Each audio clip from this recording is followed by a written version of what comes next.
ચૂંટણી પરિણામોના વલણોમાં પશ્ચિમ બંગાળમાં પ્રથમવાર ભાજપની સરકાર 200થી વધુ બેઠકો સાથે ભાજપ પ્રચંડ બહુમત તરફ 85 બેઠકોથી નીચે સમેટાઈ ટીએમસી, કોંગ્રેસ ખાલી હાથ.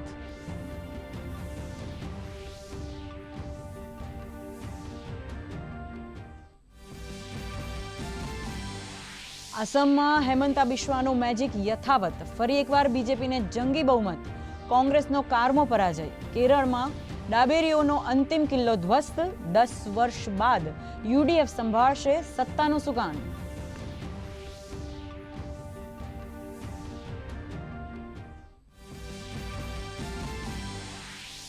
તમિલનાડુમાં મોટો ઉલટફેર, અભિનેતા વિજયના પક્ષ ટીવીકેની સુનામી.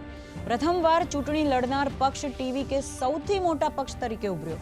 બીજા નંબરના પક્ષ તરીકે સત્તા પક્ષ ડીએમકે અને એઆઈએડીએમકે વચ્ચે રસાકસી ભર્યો જંગ.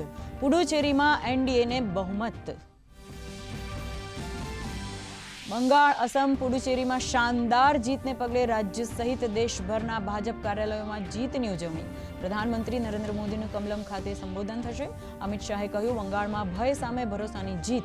મુખ્યમંત્રીએ કાર્યકર્તાઓને આપ્યો જીતનો શ્રેય.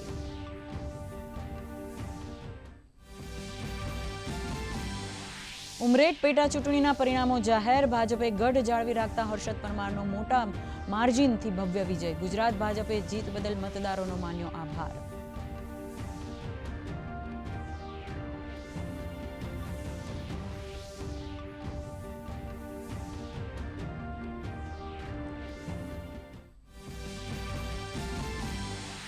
ગુજરાત ધોરણ 12 બોર્ડ પરીક્ષાનું પરિણામ જાહેર. વિજ્ઞાન પ્રવાહનું 84.33%, તો સામાન્ય પ્રવાહનું 92.71% પરિણામ.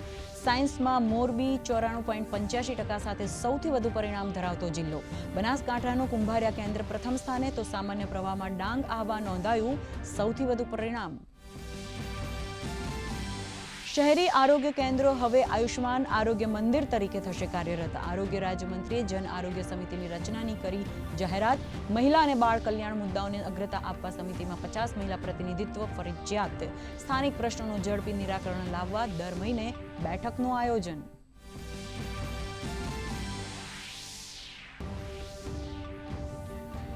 ભર ઉનાળે રાહતના સમાચાર. ચાલુ વર્ષે ચોમાસામાં સાર્વત્રિક અને ભારે વરસાદના પરિણામે રાજ્યના મુખ્ય જળાશયોમાં પૂરતા પ્રમાણમાં પાણીનો જથ્થો ઉપલબ્ધ.